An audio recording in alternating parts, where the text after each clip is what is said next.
Mga kwento ni Felmo.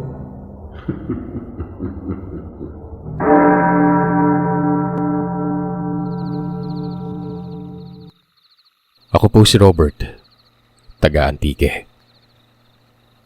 Hayaan niyo po akong magbahagi ng kwento patungkol sa isang aswang na itago na lamang natin sa pangalang Kenneth.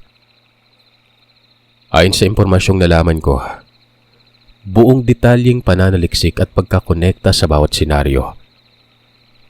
Nangyari ito dekada 70.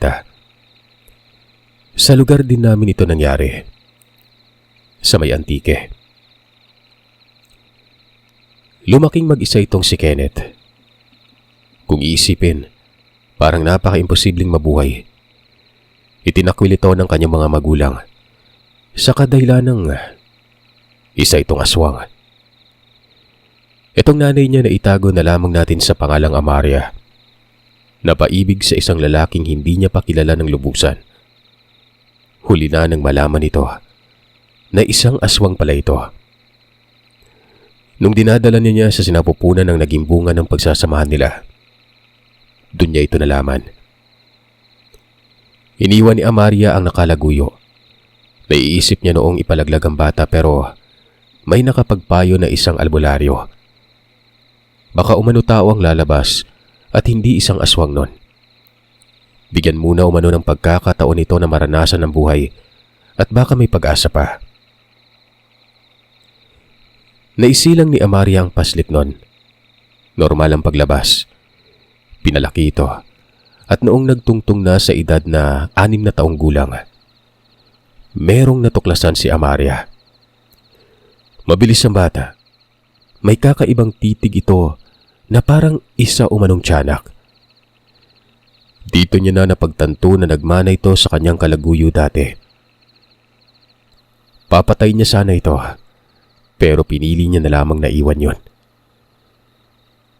Sa isang bahay sa liblib ng Antique nakatira si Amaria at dito na iwan ng paslit. Ay na nga si Kenneth na siyang nabuhay kahit walang nag-aalaga.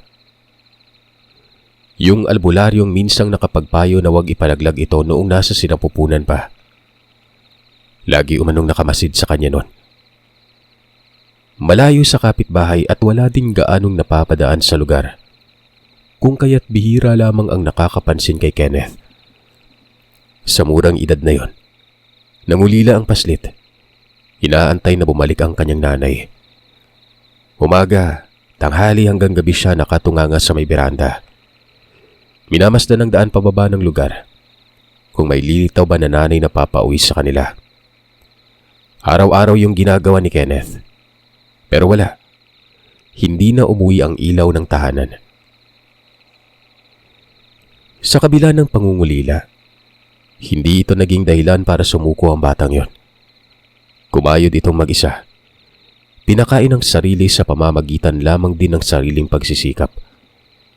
Pero ang ginagamit nito ay ang abilidad ng pagiging aswang. Malapit sa gubat, kung kaya't maraming pagkain ang batang ito. Walang kaibigan, walang dumadalaw, at walang nakakausap maliban na lamang ang sarili.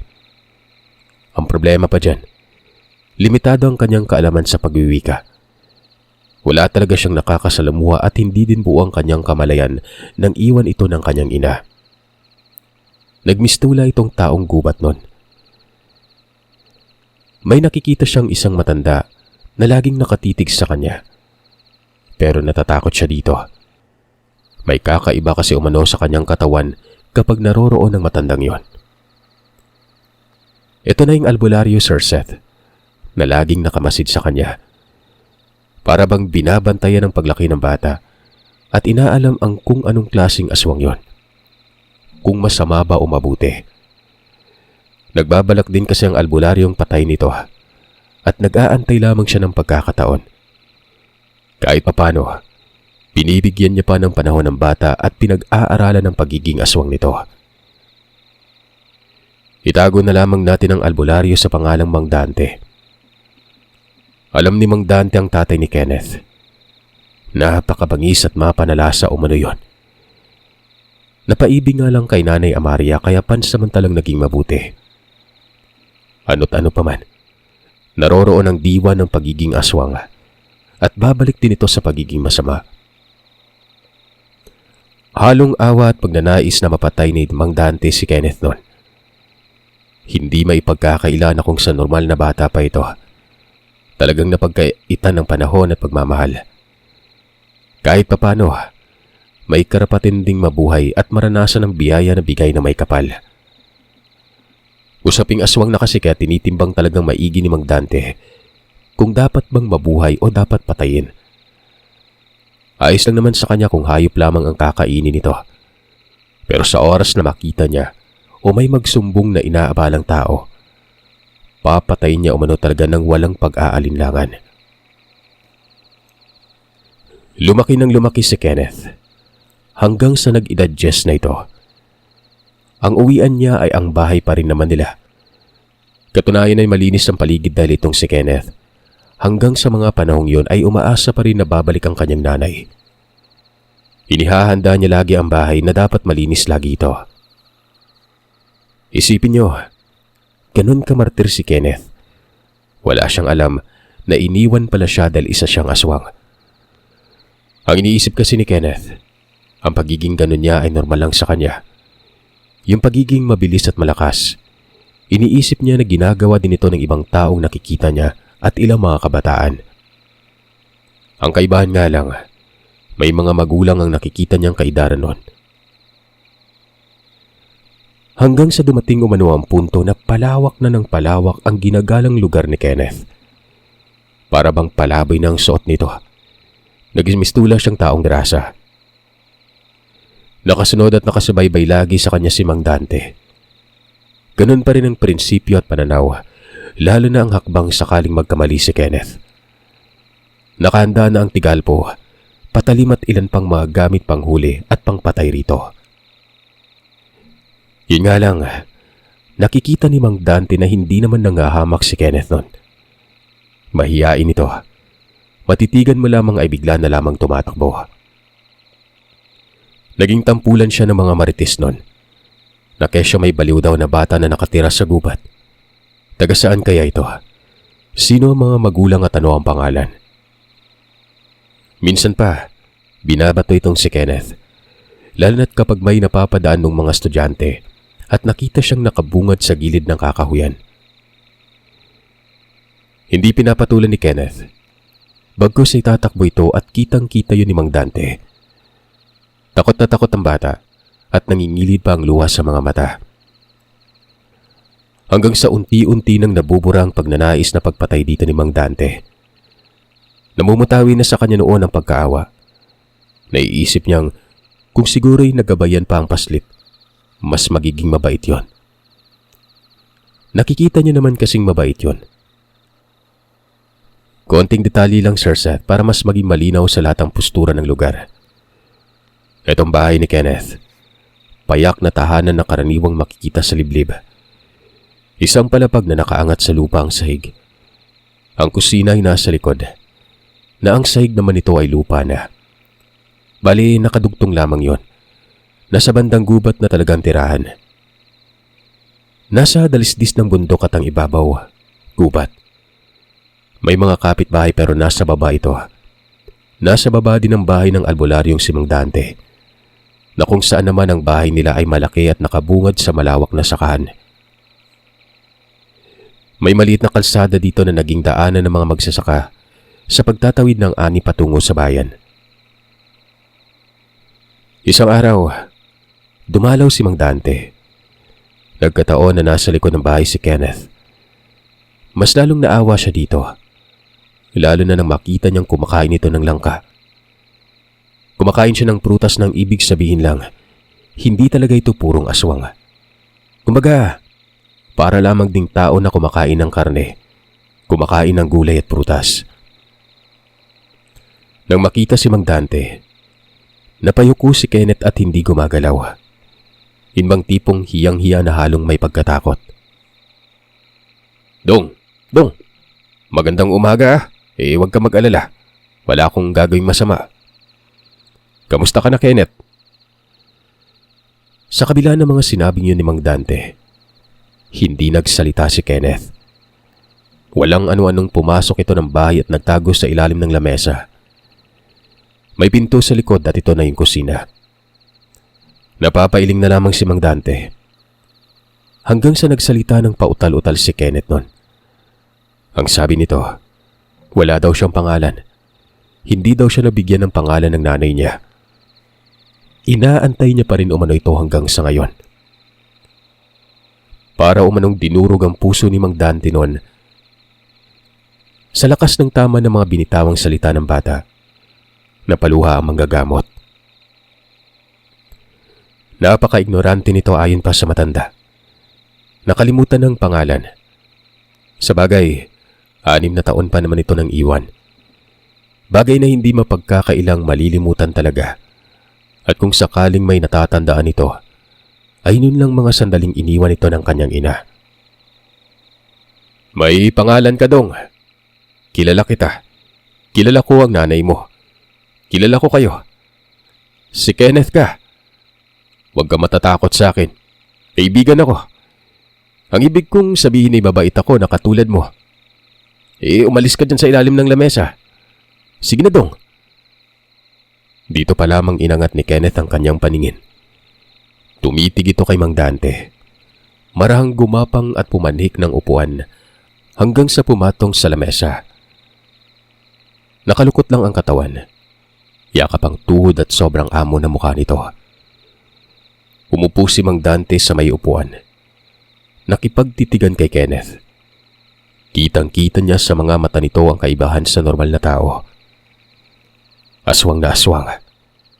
Sobrang haba na ng buhok. Ang dumi ng kamay at paa. Yung mga kuko pa, may mga nakasiksik na lupa. Tapos sa mga ngipin nito, yung ilan, sira na. Huwag ka nang umasa sa nanay mo. Tingin ko hindi na babalik yon. Sinasaktan mo lang yung sarili mo. Alam kong uhaw na uhaw ka sa pagmamahal. Lahat ng bagay na meron sa'yo, alam ko yon, araw-araw. Aalagaan kita, Dong, ah. Ayos lang ba sa'yo? Pwede mo akong tawaging tatay.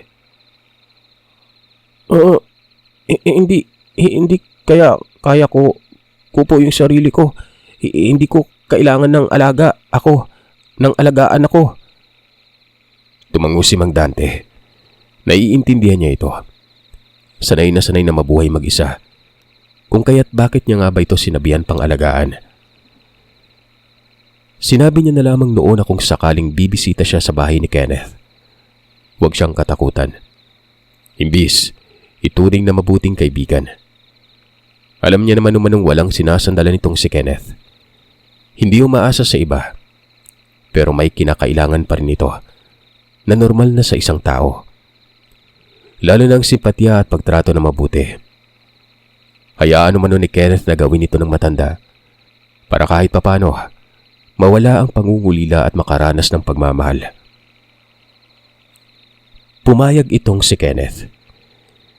Naisip ko, Sir Seth, na kung gaano katalino ang matandang ito. Lumalabas na iniba niya ang pamamaraan para kunin ang tiwala ng bata. At ayun nga ang nangyari. Araw-araw nang bumibisita si Mang Dante. Kung minsan pa, dinadalhan niya ng pagkain. Pero tinatanggihan ito ng lubos ni Kenneth. Talagang hindi kinakain at nabubulok na lamang yon. Walang-wala lang naman umano ito sa matanda. Hanggang sa kalaunan ay nagkakaroon na sila ng mabuting ugnayan. Yung tipong nagagalak na si Kenneth sa araw-araw. Lalo na kapag nagpapakita na si Mang Dante. Nakangiti ang bata habang nakabungad sa bintana. Ang hindi nito namamalayan, unti-unti na itong nagiging normal. Aswang man sa katauhan pero may mga kinikilos na itong matatawag na hindi irihis. Yung irihis po, yung may sariling mundo. Ginagaya ni Kenneth ang ginagawa ng matanda, lalo na kung paano magsalita at kung paano ito makitungo. Nagmamano na nga ito sa albularyo. Unti-unti ding dumadami na mga pangungusap na nalalaman ni Kenneth noon. Yung nagiging tuwid na magsalita. At dahil sa lumalalim ng saklaw ng bata, nagkakaroon na ito ng ideya. Hindi na maiiwasang magtanong ng magtanong. Kung ano-ano na lamang. Maging ang katanungan sa kung bakit parang nahihirapan siyang huminga sa tuwing naroroon yung matandang yon. Bukod pa dyan, naiilang siya dito dahil nakakasilaw umano. Iniinda niya naman ito. Dahil wala namang ginagawa sa kanyang masama ito. Naiiba si Mang Dante kuno ayon sa kanya. Ang matanda lamang ang sa tingin niya ay may reaksyon ng kanyang katawan. Si Mang Dante naman noon, nag-aalangang sabihin ng katotohanan. Baka kasi magkaroon na ng kaalaman ng bata at isipin itong naiiba siya sa pangkaraniwang tao. Kaya ang ginawa ni Mang Dante, sinabi niyang isa daw siyang aswang. Si Mang Dante mismo ang aswang, imbis na si Kenneth noon. Nagtanong naman ang bata kung ano ba yung aswang na yan. Ayon naman kay Mang Dante, isang masamang halimaw. Kumain ng tao at nagiging halimaw ang itsura. Pero pinili kong maging mabuti at mamuhay ng normal, Kenneth. Walang nakaalam sa pagkatao ko maliban na lang sa'yo. Hati natin lang to ha. Kaya nga gusto kong maging kaibigan ka kasi nga gusto ko din makaranas na maging tao. Ganun ang aswang? Baka patay niyo ako. Tapos kainin. Maawa po kayo sa akin. Humagalpak ng tawa itong si Mang Dante. Hinapuap niyang ulo ng bata. Sinabi niya dito na bakit niya naman gagawin yun na bago na umano siya. Gaya ng sinabi niya, mabait na siya at ayaw niya ng maging mamamatay tao. Dagdag pa nito, naging mabuti umano siya dahil kay Kenneth na siya namang nagpangiti sa bata. Para bang ang halaga niya sa buhay ni Mang Dante. Dito ay parang naging gabay pa si Kenneth sa kanya. Mas nagiging mabuti ito at talagang huwaran. Paano ba naman kasi? Sinabi ni Kenneth ang lahat, lalo na yung mga kumukutya sa kanya. Kahit nasasaktan daw siya ay hindi niya pinapansin ang mga ito. Pero minsan nababanas din umano si Kenneth, lalo na kapag nasosobrahan. Naiinggit din siya sa kabataan na may mga magulang. Pero umaasa siya na magkakaroon din siya ng ganun balang araw. Labis na nabilib si Mang Dante sa mga puntong ito. Napapaluwa ang mga mata. Naiisip na dapat noon pa sana niya ito ginabayan. Dahil ang naging resulta ay hindi masamang nilalang kung hindi napakabuti nito. Mas naging mabuti pa sana kung yung nanay ay napayuhan niyang wag iiwan si Kenneth. Ang totoo kasi, si Mang Dante din ang dahilan kung bakit nilisan ni Nanay Amaria itong si Kenneth. Sobrang nagsisisi ang matanda nun. Nagtuloy-tuloy yung ugnayan nila. Mas naging malapit pa sila sa isa't isa. Ito namang si Kenneth ay pinagupitan ni Mang Dante. Inayos sa mga sinusuot at naging tao na talaga tingnan. Hindi yung parang masahol pa sa basahan. Kung nasaan si Mang Dante ay naroroon din si Kenneth. Pero sa kabila ng paglalantad ni Kenneth sa komunidad dahil nga kasama na lagitan ni Mang Dante, hindi pa rin maiiwasan na magkakaroon ng haka-haka mga tao. Na kesyo kinupkup daw ng matanda ang isang baliw. Pero pinaglalaban nito ni Mang Dante. Todo proteksyon siya kay Kenneth. Pinandidilatan niya pa ng mga mata ang mga madadaanan nun. Nabigla na lang magkukumpulan at alam niyang sila ang pinag-uusapan. Kaya naman nagpupulasan na lamang ang mga ito bigla. Kilalang kilala si Manong Dante sa lugar bilang daungan ng mga magpapahilot. Maliban pa dyan ay bihasang albularyo at marami nang napatunayan sa larangang lugar na gamutan.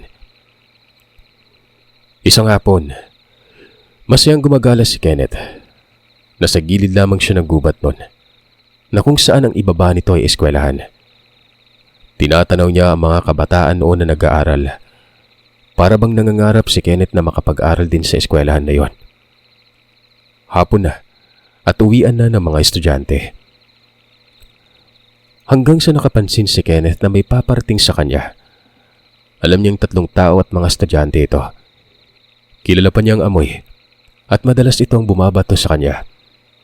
Nakatago, naglalakad ng nakayuko at palapit na yon. Lilinawin ko lamang ulit na walang alam ang batang ito na yung malakas niyang pakiramdam ay hindi normal.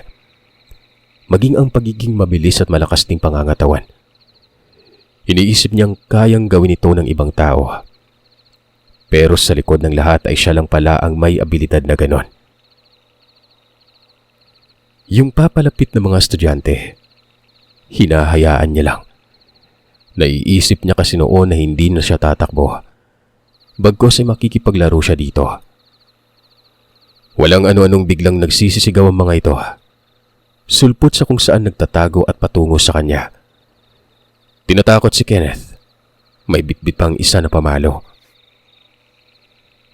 Nakatitig lamang si Kenneth. Hindi gumagalaw.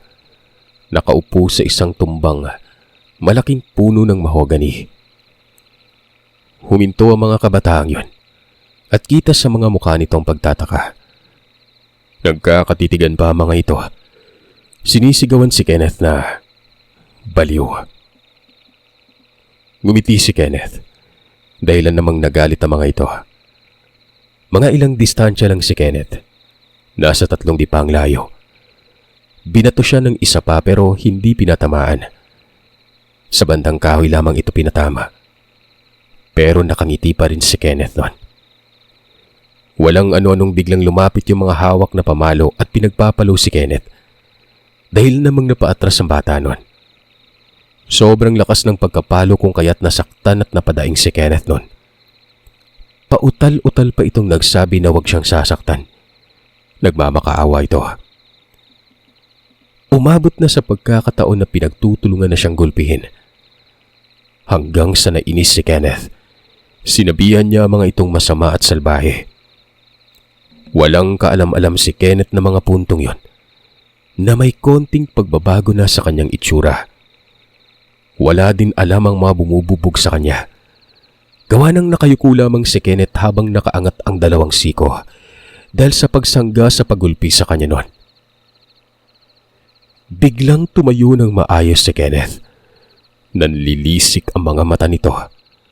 Matutulis na mga ngipin at gigil na gigil. Nagdidilim ang kanyang paningin. Naiisip niyang sobrang sama ng mga estudyante at gusto niya itong patayin.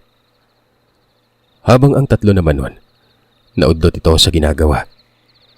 Nakita nila ang nakakapanghilakbot na itsura ni Kenneth. Tumakbo ang mga ito, pero hinabol yun ni Kenneth. Nagsisisigaw pa ang mga yon ng aswang, na siya namang mas lalong nagpagalit kay Kenneth nun. Sabi nito, walang ibang aswang sa lugar kung hindi yung mismong gumulpi sa kanya dahil ang sasama ng mga yon. Naabutan ni Kenneth ang isa. Nadakma niya ito sa balikat. Sasakmalin sana ni Kenneth noon nang may sumalo sa kanyang kamay. Pag-angat ng tingin ng bata, nakita niya si Mang Dante. Pinalo ng kamay nito ang puwetan ng estudyanteng hawak ni Kenneth noon at sinabihang umalis na sa lugar. Pinakawalan naman ni Kenneth yon. Anong aswang? Sabihin niyo kamo na kayo yung aswang.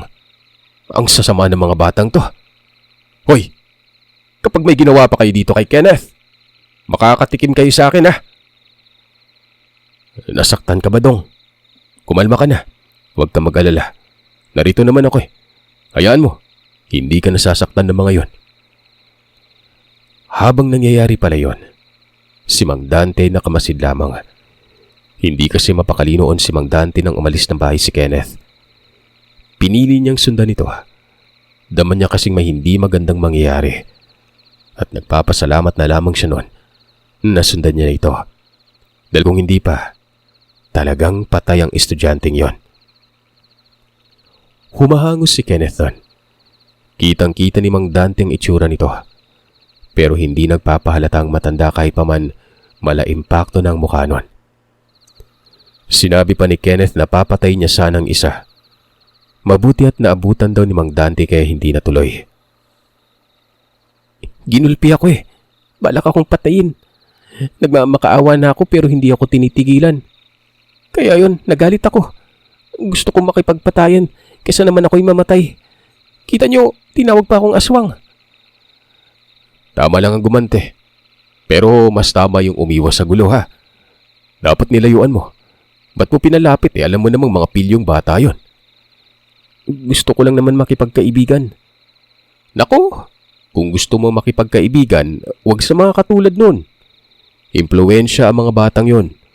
Piliin mo yung kaparehang mo mabait. Kumalma ka naman. Nakakatakot ka makatitig. O tara at uwi na tayo. Doon ka na sa bahay umuwi ah. Total, yung anak ko nagkaasawa na at bumukod.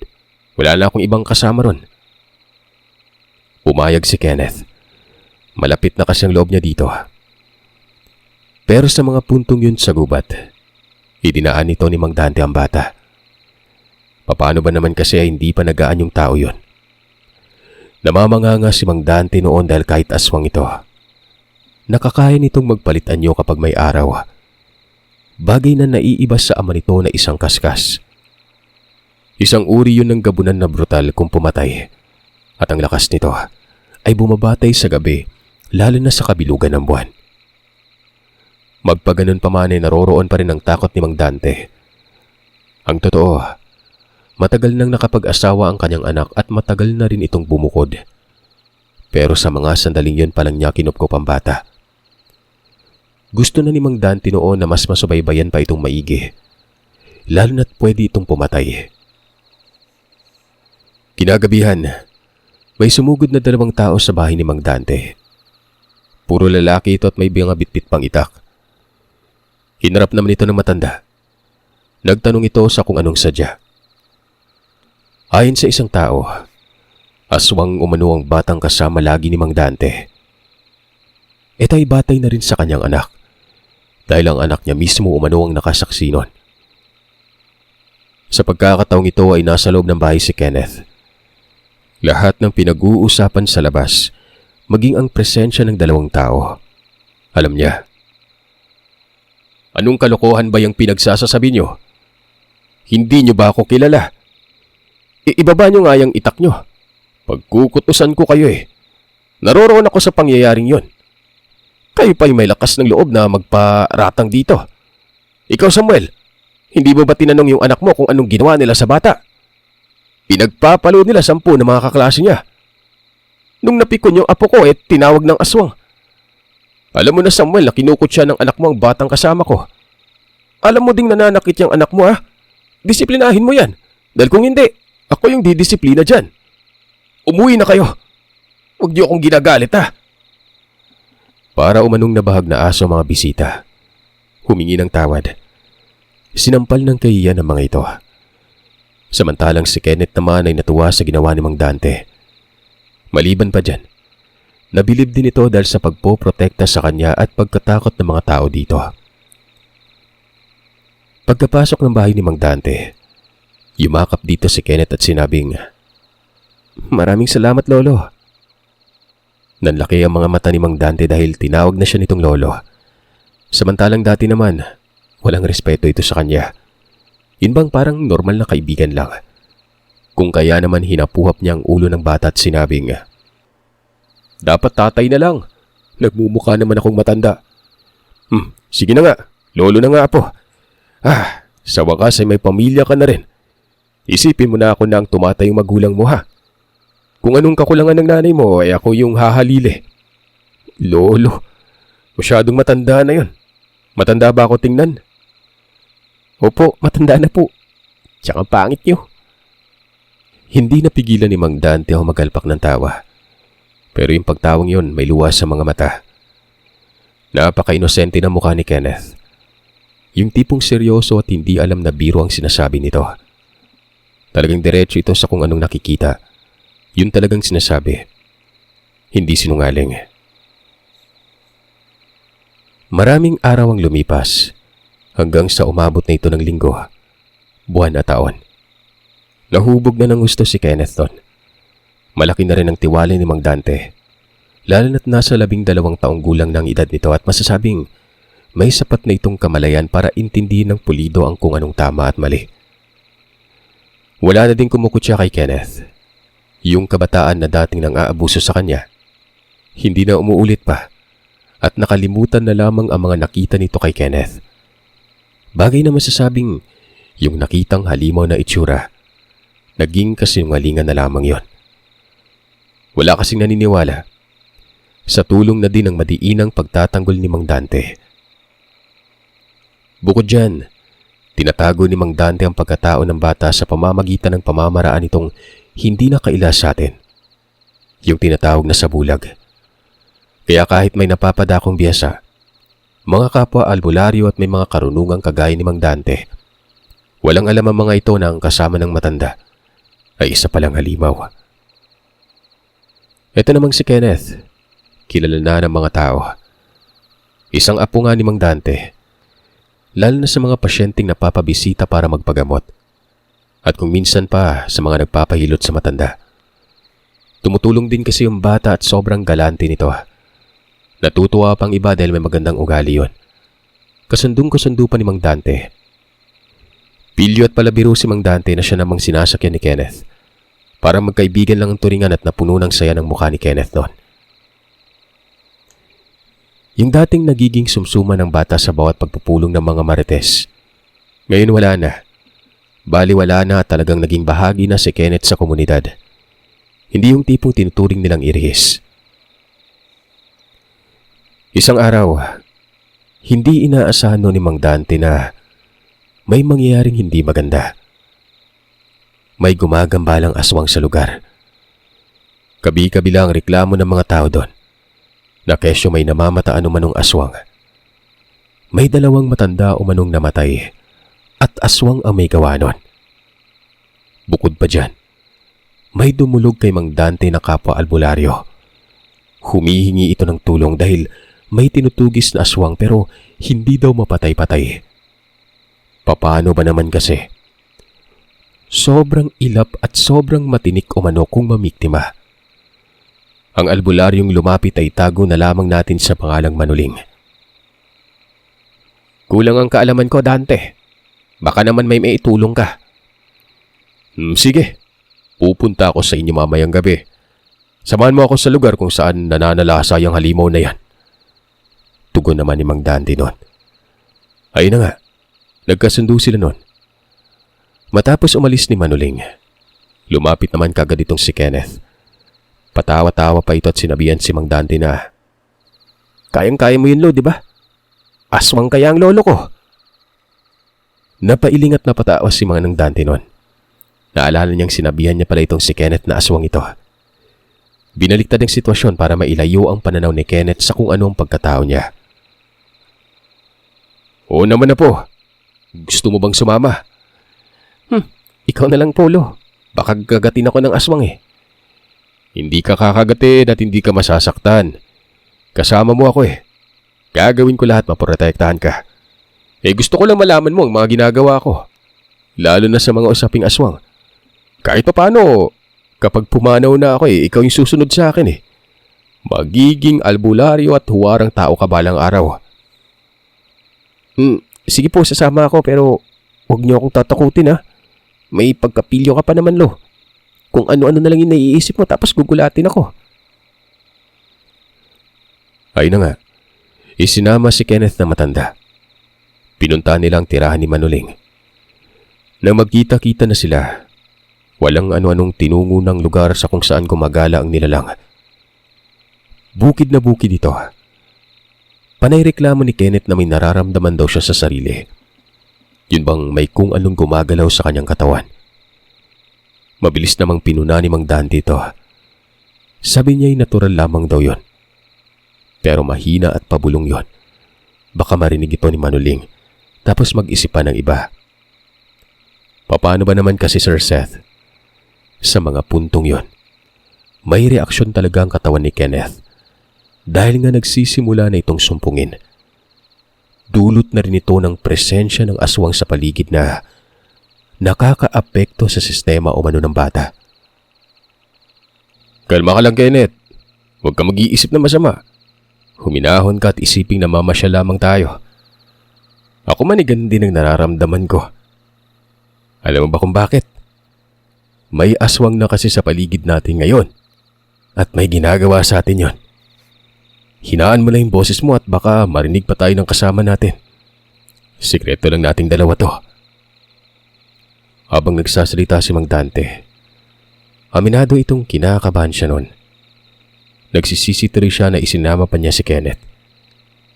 Hindi niya kasi inaasahan na may mangyari pala dito. Natatakot si Mang Dante at baka lumabas ang halimaw sa pagkatao nito. Naroroon pa talagang albularyong sobrang tsismoso. Kahit usaping basura pinapatulan nun. Napapamura na si Mang Dante sa isip. Hindi mapakali. Sakto pa namang may buwan. Bagamat hindi kabilugan pero talagang makakalika ito ng hatak para maging impakto ang bata. Lalo na't minimitsyan pa ito ng aswang na nasa paligid lang. Sa kabutihang palad ay wala namang pagbabago. Sa isip-isip ni Mang Dante, nilalabanan ni Kenneth ang kanyang emosyon. Dahil nga isang gabunan ito at kapag nagalit ay talagang sasabog ang pagiging aswang niya. Walang ano-anong sinabi na ni Manuling na dumating na daw sila. Tinuro niya pa mga patibong kung saan niya nilagay. Tapos ang direksyon kung saan may ginagambala. At ang direksyon kung saan may natagpo ang patay. Ramdam mo ba, Dante? Naririto siya. Pero ang hirap tukuyin kung saan. Oo, nararamdaman ko. Tama ka. Napakahirap. Kanina ko pa naman siya nararamdaman. Inaalam ko pa pero hindi ko talaga matukoy. Sa mga puntong yon, nasa ibabaw sila ng burol at sobrang liblib nito. May mga panakanakang bahay sa baba. Namimituin yon. Hanggang sa bigla na lang nagsalita itong si Kenneth na siya namang labis na ikinagulat ni Manuling. Na labis ding pinag-alala ni Mang Dante. Ako po alam ko. Naamoy ko siya. Alam ko kung saan. Naku po, lagot na. Mabuti naman apo at natutunan mo na ang mga tinuro ko sa'yo. Ganun ba? Kita mo na, Manuling. Ito ang alaga ko. Mabilis matuto at malakas pa ang pakiramdam kaysa sa akin. Aba, oo nga.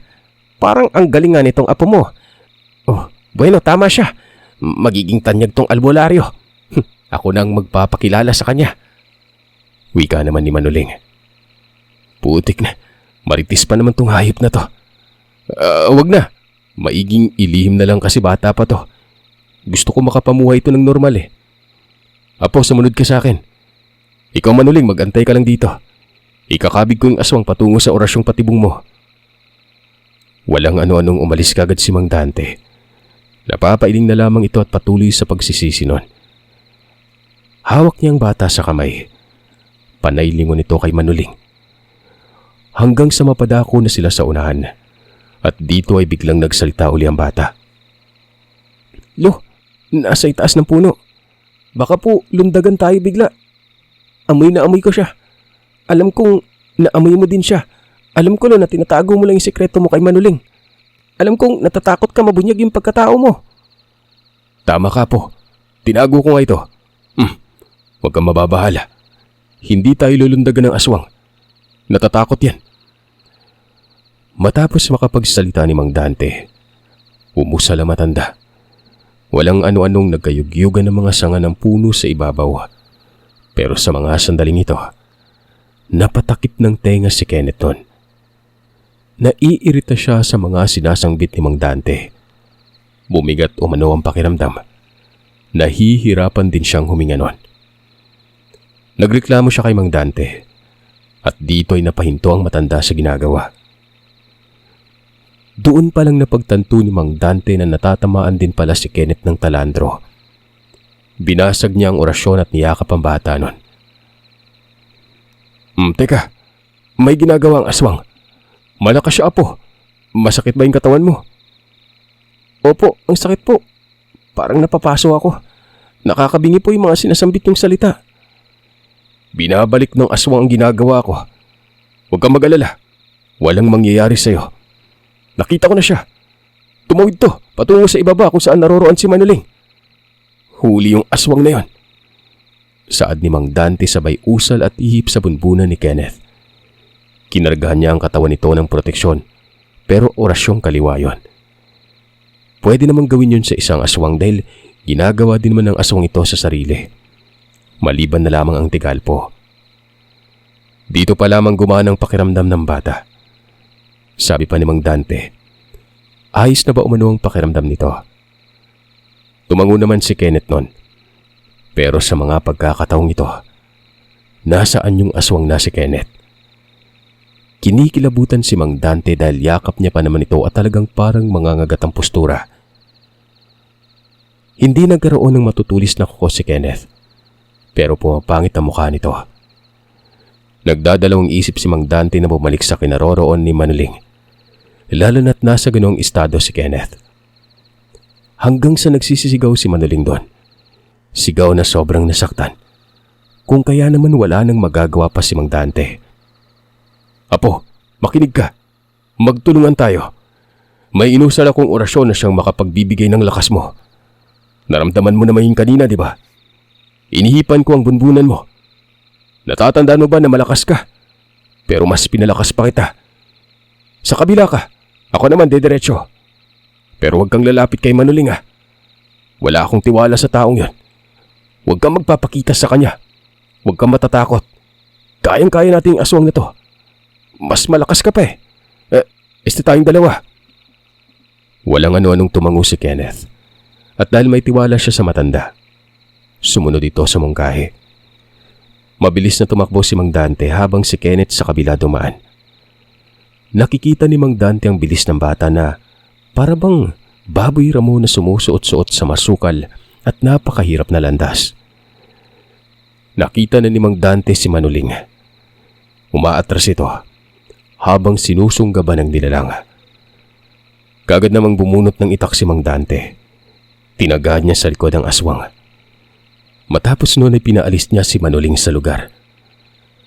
Pagkatalikod pa lamang ni Manuling, doon na sumulpot itong si Kenneth na parang tiyanak na pumatong sa likod ng aswang. Kinakagat nitong likuran. Habang si Mang Dante naman ay tinataga ang mga paa ng nilalang na yon. Hanggang sa bumagsak ito sa lupa. Hindi ito tinantanan ni Kenneth. Nagkawasig-wasig ang nilalang. Pinagkakalmot ng bata yon. Kahit hindi matutulis at tumutubo ang kuko ng bata, sobrang lakas at nagbabaklas talagang laman ng nilalang.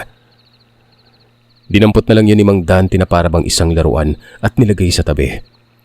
Kaso nagpupumiglas pa itong si Kenneth. Hoy, ano ka ba?